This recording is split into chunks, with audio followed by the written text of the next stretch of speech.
Hey guys, welcome to another episode of El Jefe's Shop. This week we're going to try and fix the fan and radiator situation on the back of the Toyoace.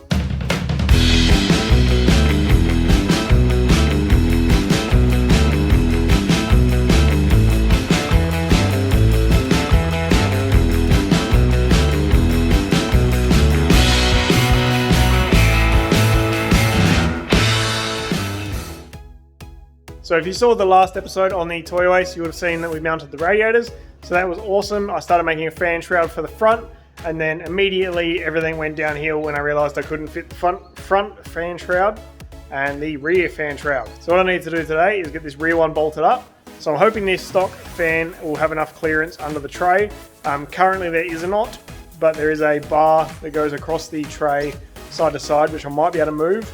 I may have to lift the tray, I may have to lower the radiator, I may have to spin the radiator, we'll see how we go. So I'm going to get under there and show you what we're working with, and we'll try and come up with a plan. Alright, so again, this is the stock fan stuff from a Commodore, so this is I think VT, whichever one doesn't have a radiator cap on the radiator, and then this is the corresponding radiator underneath the truck here. So as you can see, it's on a little bit of an angle, so that's hopefully to help bleed the air out of these two smaller pipes here. And what I'm having problems with is with that fan mounted up, it's going to hit this bar, which is that one there.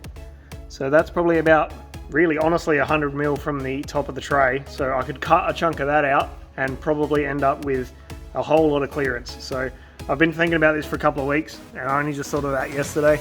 I was thinking about trying to spin the radiator and fit it in between the kegs and the crossmember back here. But the problem with that is that it would have to be on a huge angle, and then you'll start getting close to the tail shaft, and then the fans, it's just awkward. Every solution I'd have come up with wasn't a solution, it just became more problems. It fixed the radiator, but came up with lots of problems. So I'm hoping, if I just move this bar, or remove, I should say, and add in two more, then we'll be a whole lot better off, and this radiator can stay where it is. I can finish up these mounts here, can finish up the back one, and I can mount the fans. The only problem with that is then airflow, so hopefully we've got a fair bit of like headroom on the fans, and we can get some like airflow through here. It could come through the tray, like the air could come through the tray. There is a fair old gap here, but it's not obviously enough, I don't think. So hopefully we can get that all sorted, and there'll be enough flow. So what I'm going to do to start with is take some measurements and rip this radiator out and put the fans on it. Then I'll see how much space we have to work with and see what we need to cut out. Alright, so I've done some measurements. If I cut that brace out, there'll be a solid 50 mil above this. Of course this hits that bar by, 20 mil. So when I remove that bar, I should have about 50 mil of clearance between the top of the fans and the bottom of the tray.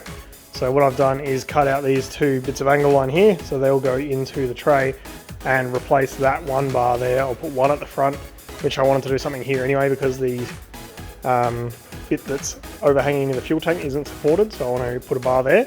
Then I'll put a bar at the back, on the back side of the radiator. So for that I may need some more wood because I think I've only got one piece, which is in there. I don't know if I've got any other extra stuff to put on this side. So we shall see. So what I'm going to do is chuck a reciprocating saw in here, cut through both the wood and the metal part on this side and on that side, and then I'll take out the screws through here, drop that wooden bar and the angle line down, and then move it over, put it on the new angle line over there, and screw it all back in over here. Then once I get some more wood, I'll put another one in here. So I'm going to jump up on the tray, I'll chuck the camera on the time lapse, try and get into this and try and get it all moved around.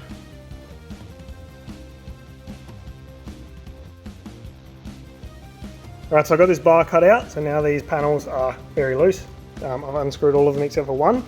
That way I can get under here and show you where I've cut it. So that's the plan there. So I'm going to move that bar forwards. Then I'm going to come up with one at the back to bridge this gap here. So it'll probably be about where that bolt is, or slightly further back given where the radiator is. So we'll see how we go. I'll get this bar out and see if those fans actually fit now. Alright, so a bit of fiddling later. We've got these boards all fixed down now, so you can see the old screw holes and the new screw holes. So I've moved it forwards 8 inches or something. I'm missing a piece of wood for this piece, which I'm going to put back here somewhere, so I'll get some of that later. So jumping under the truck, you can see the fans are in place. You can see we've got a healthy amount of room up the top there. It's probably 80 mil, to be honest. I probably could have got those fans in on the radiator with it all mounted together and it would have been really fiddly. But I like this better anyway because there's nothing in the way of the fan's airflow except for the tray itself, which 80 mil should be probably more than it had in the Commodore, so it should be enough to disperse the heat, hopefully. This angle line that's nice and shiny in front of me, I need to weld that to the tray itself. We've got a nice gap between the kegs and that support. So now what I need to do is put another one back here, which I just showed you, and that's going to get some more wood, which I don't have at the moment. So it all fits in there pretty nice. It is awfully fiddly, but it does fit. So what I'm going to do now is weld this guy that goes across to the actual tray itself. It's screwed into place and held into place by the tray, the timber tray. I just need to weld it to the actual metal frame. So I'll get that welded in, and then I'll try and find some wood for the back. We can try and put in the back one. Then I need some rubber grommets for these radiator mounts. So there's 4 of these all the way around. So I need to get 4 of those before I weld this on because I don't trust it until I have the right bush. So I'll get some of those and then need to wire up the fan. And then Aiden has the header tank, which is these guys here. So there's 2 of those. They're going to be mounted somewhere here. I'm not quite sure yet. And then those 2 header lines will run to that. And then the plan is to just have maybe here or something, a small hole that you can get your hands into and open that radiator cap for the rear header tank. And it'll be nice and flush with the tray. So if you do put stuff on the tray, it won't be a problem unless you start overheating. So that's pretty much that for now. I'll try and find some wood or go buy some wood and then get this all welded up. And I'll show you in a day or so when I have it all sorted out. All right, so I'm back from the shops. I've got some more wood. Had to buy a full length, of course, 2.4 meters. I need 900. And then I have some radiator mounts. And yes, this is hose, but combined with this small piece of scrap that I have, I think I'm going to be able to make some radiator mounts. So I'll show you that as it develops, but first I'll cut some bits and show you the plan. All right, so cut the wood down and then immediately found the other piece I had. So this is going to go onto that bracket. I'll screw that in, put it under the tray, screw it in along the top, and then weld that to the main section of the tray like I was talking about before. The pipe that I had, I cut some little 25mm sections, and then the hose that I bought, I got some 30mm sections, and the idea is that fits in there and sticks a little bit proud. So if I cap these metal pieces off, the rubber hose can't come out, say, towards the camera, and then this way won't go on any further than the rubber onto the radiator, so the metal will actually never touch the radiator itself. And then the idea with this is when I actually put it onto the radiator, this will get a little bit bigger and hopefully sit in there a bit tighter than it is. I don't really know how else to do it other than getting the right size steel tube, but I think this will work. And it's going to be capped so the radiator won't be able to move this way or this way. And then once they're in place, the back one won't be able to slide out. So I think it'll be fine. It may have a little bit of wiggle room in it, in which case I could fill that with silicone or so on the outside there and then leave the inside open for the pin on the radiator. So I'm going to cap these off and then try and fit them in there. I'll do that in a minute. First I'm going to mount the back guy. Alright, so I've got the mounts off, ready to go. So I need to drill some holes along here so I can chuck some screws in to hold this wood to the new bar that's going to be across the back of the ute. Then I've got the little radiator mounts. So what I'm going to do is weld a washer just on the end there. It's going to look really pretty, I promise. And then I'm going to drill these out so they're big enough to receive that piece of tube, slide it halfway through, and then weld this to this guy, and then I can put them in the ute. So I need to drill these out big enough to take this guy. So now I've got all this clamped up. The tube fits inside the actual mount, so it sticks through about 20mm on this side and 10 or 15 on this side, maybe even 20, I don't know, I haven't measured anything. So I'm going to weld this to the bracket, and then I'm going to weld a washer onto either this side or the other side, I'm not too sure yet. And then that will be the front radiator mounts. So I'll do that twice and then I'll have the front 2 done. And then I'll probably have to save the back 2 till later, but I've got the bar ready to go and ready to screw in. So I'll try and do that as well today. All right, so I've got the second bar in place, nice and square. Lots of tippy tapping, trying to get that in there nicely. So now you can look through the top of the tray. You can see this bar here. So I need to screw that one down and then the tray will be nice and strong again.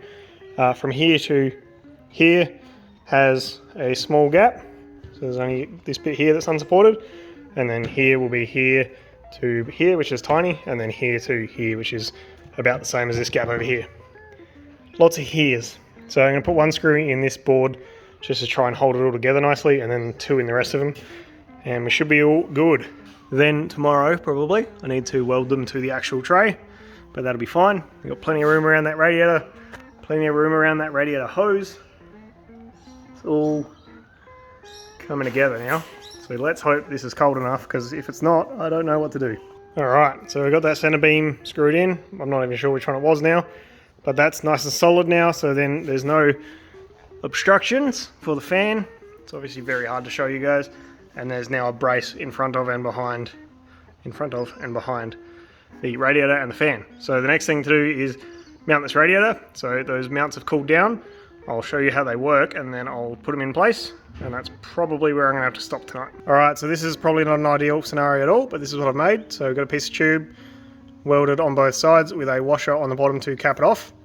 And then I'm gonna put a piece of hose in there, and it will go onto the radiator pin straight on like that, and then this will bolt or weld to this bracket here.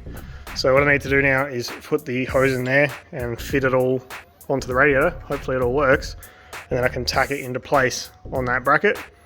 Once that's done, then I need to do this end, but I'll probably have to do that another day. So a bit of hose on there nicely, plenty of extra so it won't rub against the radiator, and then the second part of the bracket just sitting in place, nice and far away from the radiator, as you can see, and rubber in there nicely. So once this is welded to here, you'll have to undo this bolt to actually get this thing off, which will be a little bit of a pain and a little bit fiddly, but it'll be nice and sturdy.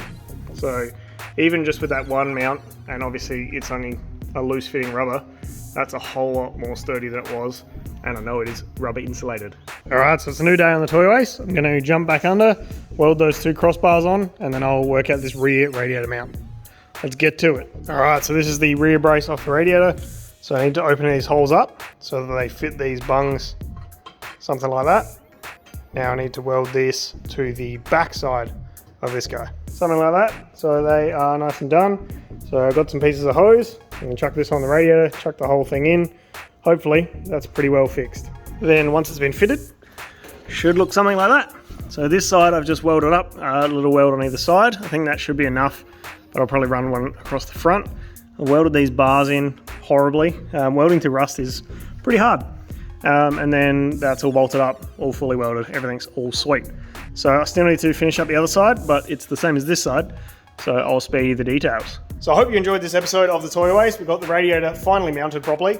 So now I just need to tackle the last bit of wiring and the front fan and radiator, which should be pretty quick. So thank you very much for watching. I hope you enjoyed the episode, and we'll see you next week.